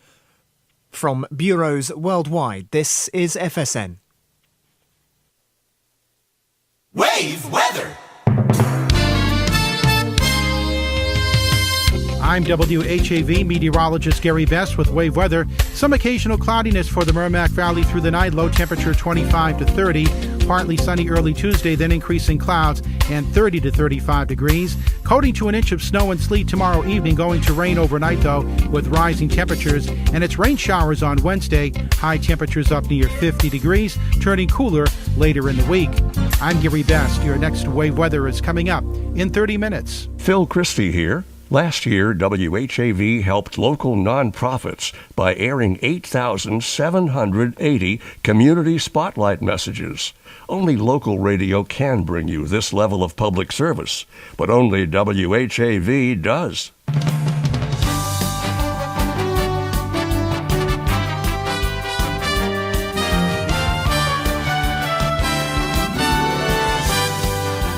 Catch the wave, WHAV, Merrimack Valley. Open mic.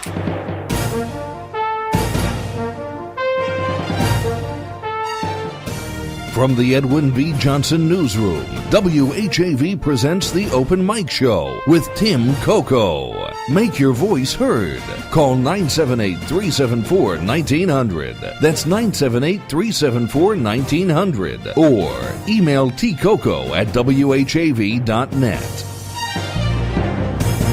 And welcome back to the Open Mic Show. What a great treat to have Roxanne Dent on, reading from her book, The 12 Days of Christmas. Local author, and you can get the book. I mean, we were just saying how unfortunate it is that there are no local bookstores anymore, and even some of the national chains aren't doing that well. But if I failed to mention, many of these books are also available as Kindle downloads if you are of the electronic persuasion. All right, this hour of the Open Mic Show being brought to you by the Merrimack Valley Economic Development Council. Smart companies choose the Merrimack Valley. And, of course, there'll be, by tomorrow morning, a brand new edition of Merrimack Valley Happenings. That's produced by the Merrimack Valley Economic Development Council. It is a guide, and I think it's a guide you need more this time of year than any other time of year. A guide to outdoor events, festivals, holiday shops, performances, and I'm not doing it justice with that list. Go to merrimackvalley.info for a free download. All right, before we go to the phones, again, let's just quick review. We had Black Friday. On Saturday, we had Small Business Saturday, as our listener Brian pointed out. Today is Cyber Monday, and I guess we're not going to have time to put this on, but our columnist, Jim Hightower, you can read his column at WHAV.net, and he says, avoid Amazon Cyber Monday and buy local. I would say the exception to that is since you cannot buy books locally, you can go to Amazon on this occasion and buy Roxanne Dent's book, The 12 Days of Christmas. And anyway, tomorrow is Giving Tuesday. The nonprofits across America wanted to get in on the act, and who are we to argue? WHAV is a nonprofit corporation and relies on you to keep this high level of news coming to you. WHAV is the only Haverhill-based news source, and this is a nice segue. We had a member renew today with his credit card, and that is our good friend and environmental consultant, Jerry. Jerry, you are on the air, and thank you again for your membership. Oh, thank you for having such a delightful, especially tonight. What a delightful discussion. Perhaps she'll have a book signing, say, down at the firehouse or someplace like that. Good ideas. Or the library. Yeah, I was thinking the library would be kind of central. I went to a book signing at the firehouse. It was the book Civil Action. Oh, right. Yeah, and not only did I meet Jonathan Hara. You're sort of in it, aren't you? Yes, I am. I'm mentioned in it as the guy that shut down the wells. But anyway, I think the book will be it will be a nice Christmas present, you know. Well, I really like the idea of this, creating the historic nature to, you know. Last week I was talking about some of these British things, and I wasn't even pronouncing it correctly. So you got to admire anybody who can sit down with a pen and paper and you know, write a book like 400 or 500 pages. I don't know how many pages in this book, but you know, that's quite a. It's, you know, it's almost. This is like 300 pages. 300 pages, yeah. 300 pages. That's a lot of work, I'll tell you. You know, it's like it's almost it's so, you know, it sounds like it's going to be a good read, and I'm going to get it, and I'm going to have this book in my hand as opposed to electronic. And that's what you mentioned, the fact that a lot of our bookstores are going out of business, and the reason is because of electronic books and Kindle and things like that. But it's nice to have something in your hands, you know? I agree with you. It's also nice to have a bookshelf at home where you want to curl up on, you know, get under a little blanket on your couch on a cold winter day and read. We just put in a pellet stove. That's right. In our front room, primarily to see if we can save a little energy. But honest to God, I'm spellbound by the you know, the look of it, you know. And it's a pellet stove. A pellet stove, yes. Now, where do you buy the pellets? Oh, you can buy them all over Dodge Green, up in New Hampshire. But the best pellets come from a company in Canada, but they don't have a good record for filling orders, you know. Oh, I see. The name of it, the pellet is Cubit, and it has generates the most heat per volume, and the less ash. So that's something. They're not and cheap. it's very economical. Well, it's let's say it's economical. You know, you'd have to have. You could do some engineering, and you could. I know people that heat their house by either wood stoves or pellet stoves. Yeah, I have a neighbor who heats with wood. He actually has a tree service, and so all those trees that come down, and people don't want them around. Yeah, like along where National Grid has done some work. Yeah. Yeah. So Actually, I know that we didn't leave you much time. We talked earlier that's quite today all right. about. I wanted to talk about the sinks in plural in Haverhill, the sewage treatment plant, and Kimball Farms. But that can wait from another time. Well, I'll tell you what, you have 4 minutes if you want to squeeze it in. No, that's all right. You know, I don't want to. I just enjoyed your discussion so much, and that was the important thing tonight. And we can talk about the farm. You know, we'll call it Twin Stinks and make it a new novel. The Twin Stinks. They've addressed the sewage treatment plant. They took some of the sludge away, and the other. I'm sure that after receiving some kind of an order by the local board of health, that the farm will address they call BMPs, best management practices. Oh, okay, yes. Yeah, if you want to look at something that's pretty good, is the MSPCA in Methuen. They have an impervious.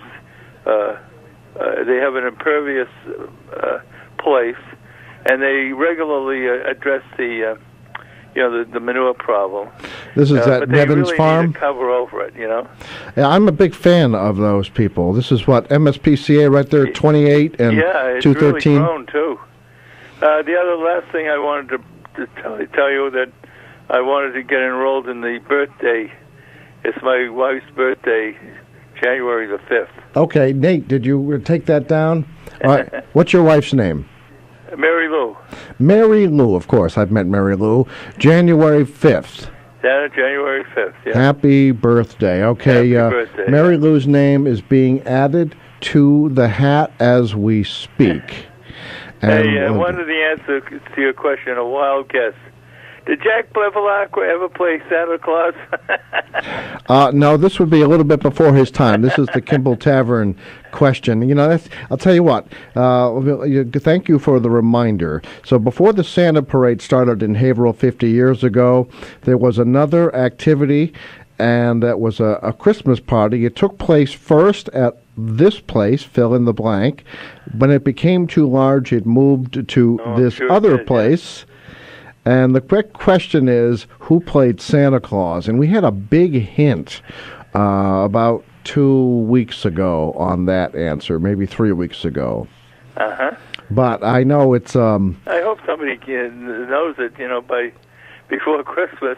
Well, yeah, I mean, we might have to come up with something. We ultimately we ultimately do reveal the answer. I would say the one that took the longest to answer was to name all the bowling alleys since 1959.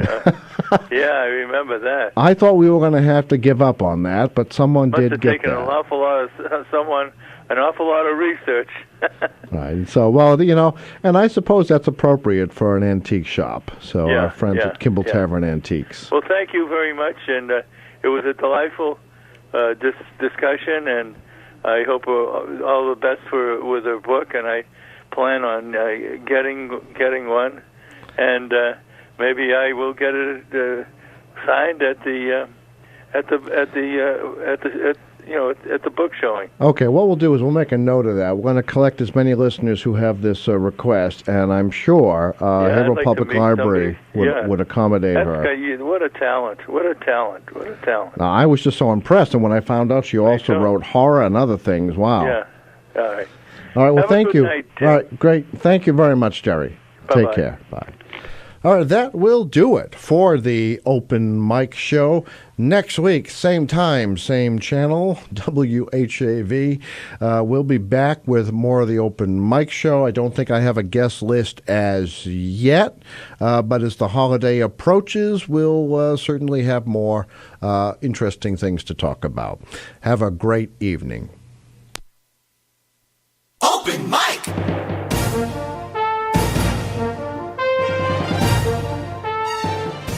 Join Tim Coco live on the Open Mic again next Monday night at 6:30. The opinions expressed on the Open Mic Show are not necessarily those of WHAV, its underwriters, or affiliated stations. The Open Mic Show came to you from the Edwin V. Johnson Newsroom.